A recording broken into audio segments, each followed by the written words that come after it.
कुंभ मेला केवल धार्मिक महत्व का ही नहीं है, बल्कि यह हमारे सांस्कृतिक धरोहर का भी एक जबरदस्त प्रतीक है। सोचना पड़ेगा, यह कितना अद्भुत है कि इस मेले के जरिए भारत की विविधता और एकता का जश्न मनाया जाता है।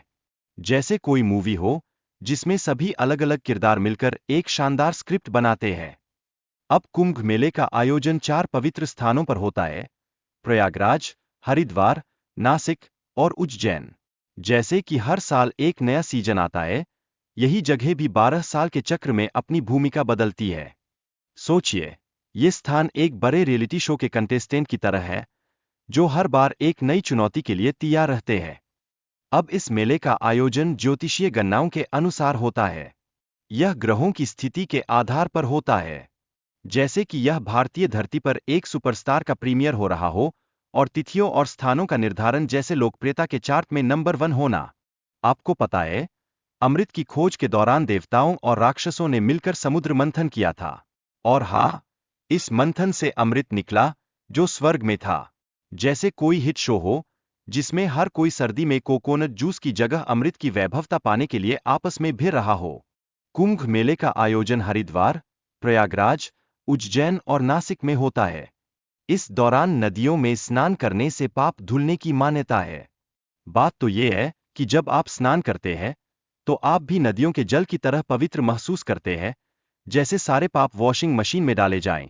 कुंभ मेले का इतिहास ऋग्वेद और महाभारत में भी मिलता है। मतलब यह पर्व प्राचीन भारत से लेकर आज तक का सबसे पॉपुलर धार्मिक पर्व है। यह ऐसा है, जैसे जब भी कोई बॉलीवुड फिल्म रिलीज होती है, यही पेमेंट करता है। कुंभ मेले का ऐतिहासिक संदर्भ 19वीं सदी के बाद से विकसित हुआ और इसे एक राष्ट्रीय पहचान मिली। यह आयोजन विभिन्न धार्मिक और सांस्कृतिक गतिविधियों का केंद्रीय बिंदु बन गया। यानी अगर विश्व में किसी चीज का स्टाइलिश पहचान बनती है, तो कुंभ मेला उसका मास्टर क्लास है। अब कुंभ मेला केवल धार्मिक आयोजन नहीं है, बल्कि यह व्यापारिक गतिविधियों का भी बड़ा केंद्र है। इसमें व्यापार और वाणिज्य के कई अवसर उत्पन्न होते हैं। जैसे स्ट्रीट फूड के फूड ट्रक, लेकिन यहाँ तो यह एक फुल फ्लेज मार्केट जैसा लगता है। यह मेला भारतीय स्वतंत्रता संग्राम में भी महत्वपूर्ण योगदान रखता है। कुंभ मेला ने धार्मिक पहचान को मजबूत करने और सामुदायिक एकता को बढ़ावा देने में भूमिका निभाई। जैसे कोई बास्केटबॉल टीम हो, जिसमें सभी खिलाड़ी एक दूसरे के लिए खेलते हैं और साथ में जीतते हैं। 2019 में प्रयागराज में आयोजित अर्ध कुंभ मेले में 42,000 मिलियन रुपए खर्च किए गए थे। हाँ, आप सही सुन रहे हैं। इतना पैसा खर्च हुआ कि सरकार को भारी राजस्व मिला। जैसे हर कॉलेज में लंच टाइम पर टिफिन में 0 बैलेंस रह जाता है, लेकिन यहाँ सब कुछ फुल स्पीड में।